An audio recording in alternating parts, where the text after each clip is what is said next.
Step 8 of how to become an entrepreneur. Get your first client. ఎప్పుడైతే మిమ్మల్ని first client approach అయ్యి వాళ్ళు మీకు పే చేశారో అప్పుడే మీ అఫీషియల్గా ఆంటర్ప్రినర్షిప్ జర్నీ స్టార్ట్ అయినట్టు. ఎందుకంటే ఒకళ్ళు మీకు పే చేస్తున్నారంటే you are creating value for them. So ఆటోమేటిక్గా ఒకళ్ళు పే చేశారంటే నెక్స్ట్ 10 మెంబర్స్ పే చేయడానికి రెడీగా ఉంటారు. సో మనకి ఫస్ట్ క్లయింట్ రావాలంటే అసలు ఏం చేయాలి చెప్పాను కదా ఆల్రెడీ ప్రీవియస్గా. ఫస్ట్ మనం చిన్నగా స్టార్ట్ చేయాలి, ఒక స్మాల్ సర్వీస్ అనేది ప్రొవైడ్ చేయాలి.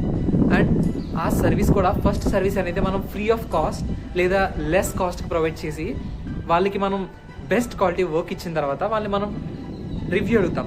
సో వాళ్ళు ఇచ్చిన టెస్టిమోనియల్ ఏదైతే ఉందో దాన్ని యూస్ చేసుకుని మనం దాన్ని పబ్లిసైజ్ చేసుకుని next క్లయింట్ని సంపాదించుకుంటాం.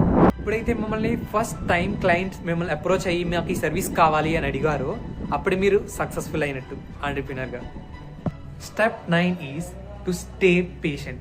This is the most hardest and important skill. Everybody wants to become an entrepreneur, but nobody wants to wait and have patience. ఎందుకంటే మనం ఆంటర్ప్రినర్షిప్ జర్నీ స్టార్ట్ చేసిన తర్వాత ఫస్ట్ 6 months అనేది మనకి చాలా స్లోగా అనిపించవచ్చు అండ్ ఎలాంటి గ్రోత్ లేదని కూడా అనిపించవచ్చు.